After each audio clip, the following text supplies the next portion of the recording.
플라톤은 이소크라테스보다 한 8살 아래입니다. 그리고 이소크라테스와 플라톤은 여러분들이 잘 알고 있는 소크라테스랑 비교하자면 한 30살에서 40살 정도 어린, 그러니까 한 세대 아래 사람들. 여기 제 강의 지금 듣고 있는 여러분과 저 정도 사이이지 않을까 싶어요. 그 플라톤은 여러분이 잘 알고 있죠. 플라톤의 이상국가 뭐 이런 거 생각할 텐데 그 당시에 같이 활동했던 사람이 이소크라테스입니다. 두 사람 중에 누가 더 그리스인들의 아테네인들의 신망을 받았을까요? 놀랍게도 이소크라테스. 그때 플라톤은 한마디로 말하면 마이너리티, 지성계의 마이너리티였어요. 이소크라테스는 당시 교육계의 최고 스승으로 대접을 받았던 사람이에요. 두 사람이 어떤지 잠깐 이제 남은 시간 동안에 아주 짧게, 그리고 이제 이 강연은 사실 이 사람들을 자세하게 소개한다기보다는 이 사람들이 어떤 맥락에서 활동을 했고 이 사람들 한번 공부해보고 싶다 이런 마음을 끌어들이는 게 제 목적이었기 때문에 자, 플라톤부터 한번 볼게요. 이 사람은 기원전 428년에 아테네에서 태어났고 80세의 나이로 죽었어요. 80세 되게 오래 살았죠. 그 당시에 평균 연령이 40대 좀 넘었대는데 왕족 귀족 가문에서 태어났던 아주 그러니까 금수저 물고 태어난 사람이에요. 최고의 교육을 받았고 어린 시절 비극 작가가 되려고 했다가 소크라테스가 사람들하고 대화를 나누는 걸 보고 나 저 사람의 제자가 되어야겠다 그래갖고 손에 들었던 비극 작품을 불 속에 던져버렸다는 얘기가 있어요. 그리고선 소크라테스를 열심히 따라다녔죠. 그런데 펠로폰네소스 전쟁이 끝나고 난 다음에 아테네가 과두정이었다가 민주정을 회복하면서 굉장히 혼란스러워진 거예요. 우리는 민주주의가 굉장히 좋은 체제로 봤지만 플라톤은 그렇지 않았어요. 민주정은 바보들의 정치다. 바보들이 자기 마음대로 막 얘기하고 그런 거다. 그걸 봤던 게 바로 소크라테스인데 소크라테스는 일반 시민들이 그 배심원이 된 재판에서 열심히 그 연설을 했으나 사형을 당했어요. 이거 보고 아니 우리 위대한 스승을 저 사람들이 이해하지 못하고 죽음에 몰아넣었다. 난 민주정 반대.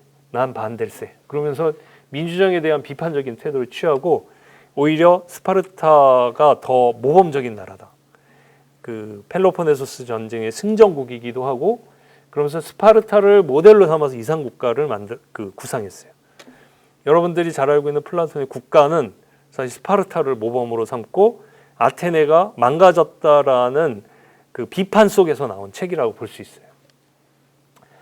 그리고 철학자가 군주가 돼서 시민들 각자가 자기 일을 잘하는 그런 정의로운 나라를 세우려고 했어요. 그러면서 내가 볼 때 좋은 나라는 작은 나라가 좋은 나라다.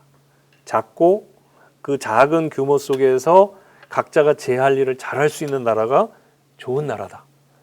지금 페르시아가 치고 있고 스파르타와 아테네가 싸움을 하고 있는 이 위기의 상황 속에서 플라톤이 내놓은 해결책은 뭐냐면 각자의 나라가 욕망을 절제하고 자기 자신에 충실한 작은 나라를 지향했던 거예요. 그러니까 플라톤을 맥락 없이 읽으면 그 붕뜬 얘기처럼 되지만 사실 당시의 폴리스 상황을 살펴보면 굉장히 현실적인 대안일 수 있었어요. 그래서 사실 자기가 국가라는 책을 써놓고 이걸 어디서 실천해 볼까.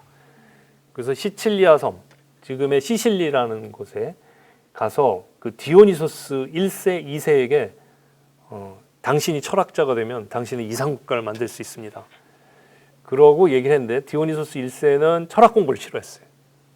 그래서 플라톤을 노예로 팔아서 플라톤이 죽을 뻔했어요. 그런데 어렵게 구사일생 탈출해가지고 내 책이 뭐가 잘못됐지 반성하기 시작하면서 다시 생각을 하고 있었던 차에 이 사람의 이제 아들인 디오니소스 2세가 플라톤 선생님 저를 좀 가르쳐 주십시오. 그리고 또 불렀어요. 그러니까 내가 니네 동네 안 간다 그러다가 하도 친구가 오라고 그러니까 그럼 내가 이번에 마지막으로 한번 간다 그러고 갔는데 그 불러준 친구랑 이 디오니소스 2세랑 갈등이 생기는 바람에 또 죽을 뻔해요. 그리고 이제 다시 돌아왔고 다시는 정치 안 한다 뭐 이런. 지금 이 그림에서는 이제 이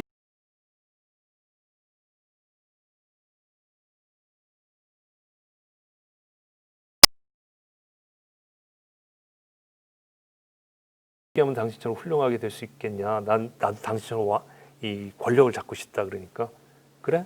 그러면 내 자리에 한번 앉아봐라. 그리고 여기 딱 앉았어요. 그러니까 폼나고 좋은데요? 막 그러고 있는데 여기를 딱 보니까 이 칼이 매달려 있는 거예요. 그러니까 다모클레스가 이게 뭐예요? 그랬더니 네가 보았던 좋은 것, 권력의 좋은 거는 그 푹신한 의자와 술과 뭐 이 신하들이겠지만 네 머리 위에 요 칼을 달고 있는 게 머리카락이었대요. 머리카락에 달린 칼이다. 칼이 네 머리 위에 있다. 권력자는 언제든 저런 위험한 상황에 있다는 걸 명심해야 한다. 뭐 이런 말을 했대요. 이런 말이 괜히 나온 게 아니겠죠. 플라톤 같은 위대한 스승 밑에서 배웠기 때문에 나온 거겠죠. 그리고 그 기원전 387년에 아테네로 돌아온 플라톤은 나는 이제 다시는 정치 안 한다.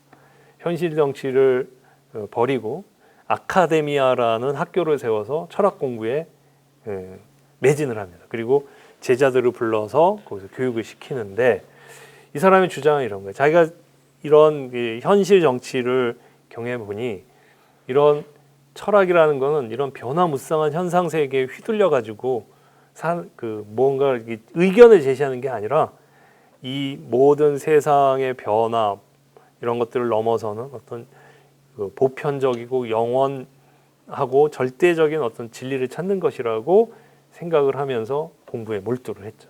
여러분들 잘 알고 있는 이데아의 세계 이런 것들이 진짜라고 얘기를 했고 지금 이 그림에서는 이쪽이 플라톤이고 이쪽이 그의 뛰어난 제자 아리스토텔레스입니다. 제자를 키웠죠. 이런 상황 속에서 그러니까 플라톤이 이런 일을 하고 있을 때 이 소크라테스는 어떠한 활동을 했냐. 이 사람은 플라톤보다 8살 먼저 태어나서 8년 먼저 태어나서 338년에 죽었어요. 플라톤보다 8년 더 산 거죠. 8년인가 7년인가. 98세에 죽었어요. 아까 플라톤 80세에 죽었다는데 이 산 것만 쳐도 이게 이 소크라테스 더 한 끗 위에요. 이것도 사실 98세도 무슨 병이 나서 죽은 게 아니라 자신의 이념을 실천하다가 그 이념을 받아주지 않자 단식 투쟁하다가 죽었어요. 이 사람 가만 놔뒀으면 100살 넘게 살았어요.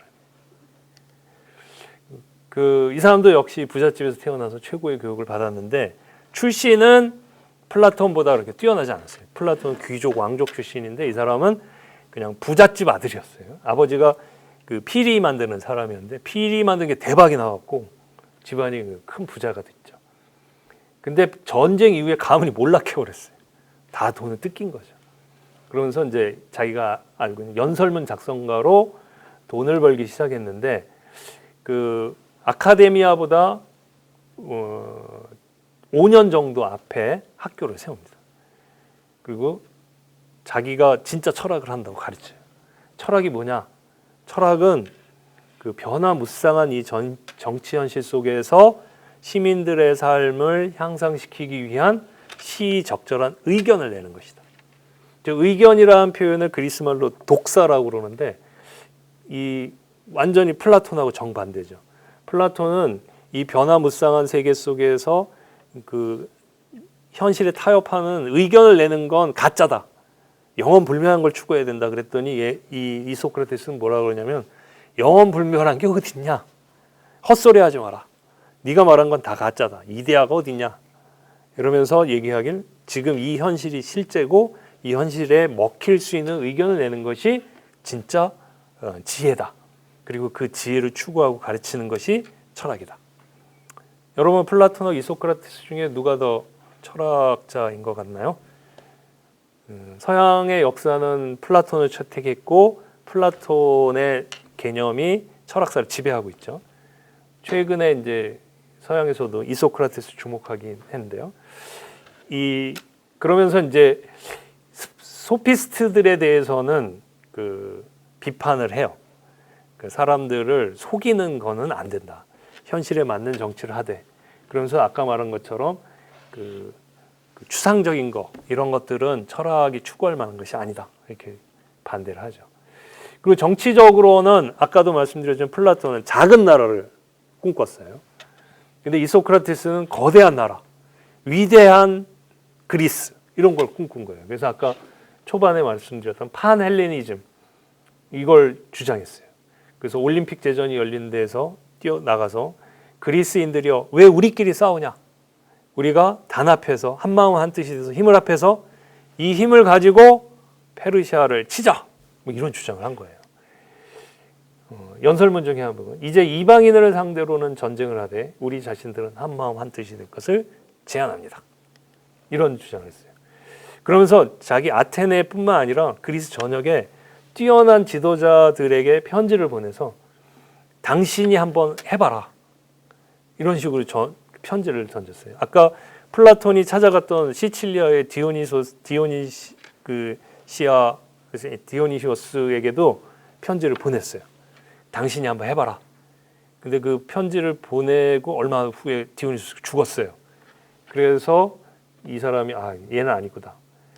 근데 이 편지를 받은 사람 중에 누가 있었냐면 마케도니아의 그 필리포스 왕이 있었어요. 그리고 그 필리포스가 이소크라테스의 주장에 따라서 그리스를 통합하고 페르시아를 원정하려고 했던 순간 갑자기 암살을 당해요. 그래서 이 꿈이 사라지나 했는데 그 아들 알렉산더 대왕이라는 사람이 여러분들이 알고 있는 이름이죠. 그러면 내가 그걸 해보겠다. 그래서 실제로 알렉산더가 이소크라테스의 주장을 가져다가 그리스를 통합하고 동방 원정을 내고 정말 페르시아를 정복했죠. 플라톤의 의견과 이소크라테스 의견 중에 정치적인 대안 중에서도 실제로 역사 속에서 이루어진 건 바로 알렉산더를 통한 판헬레니즘, 그 이소크라테스의 주장이었던 거죠. 실제로 저쪽에서 시작해서 10년 동안 알렉산더가 원정을 떠났는데 쭉 보시면 알겠지만 페르시아 쪽에서 이집트 전부 먹고 이쪽이 페르시아 본산지였는데 여기를 다 정복하고 거기서 멈추지 않고 인도 서부까지 갔죠. 자, 이런 역사가 그 고전기라고 할 수 있어요. 그리고 이걸 이끌던 알렉산더가 죽으면서 역사적으로는 고전기가 끝났다고 얘기를 해요. 자, 이게 이제 지금 미노아 문명에서 고전기까지 제가 역사를 쭉 훑었고 플라톤과 플라톤과 이소크라테스가 여러 면에서 얘기될 수 있지만 이런 정치적인 위기 속에서 플라톤은 작고 건전한 국가를 생각했었고 이소크라테스는 통합과 확장 이게 현실적으로는 이럴 수밖에 없다는 주장을 내면서 이런 그 주장을 했었는데 두 사람의 의견 중에 지금 남아있는 건 오히려 플라톤께 더 위대한 걸로 남아있지만 실제로 역사를 보면 지금도 미국, 그 중국, 러시아 이런 강대국들이 자꾸 팽창하려고 하고 그 속에서 우리 같은 제국을 경험하지 못한 나라들은 힘들게 살아가고 있는 게 그 플라톤의 이상은 잘 적용이 될 수 있는지 의구심이 있을 그런 대목이 있죠. 자, 두 정치가는 그런 점에서 서로 대립했다는 거. 요게 오늘 제 얘기의 포인트입니다. 이 얘기를 하기 위해서 앞에 저 역사적 흐름을 얘기했던 겁니다. 알렉산더가 죽은 다음에는 알렉산더의 후계자가 이걸 계속 이어가지를 못하고 알렉산더를 따라다녔던 부하들 4명이 이 그리스 제국 전체를 내도막을 내서 서로 나누어 통치하면서 헬레니즘 시대가 열리죠. 그래서 지금 보시면 이집트 쪽에 프톨레마이오스 왕이 다스리고 있는데 그래서 이때부터는 알렉산더 이후부터 이집트는 사실 그리스 땅이었고 그리스 문명 속에 들어갔다고 볼 수 있습니다. 여기까지 오늘 제가 준비한 걸 마치도록 하겠습니다.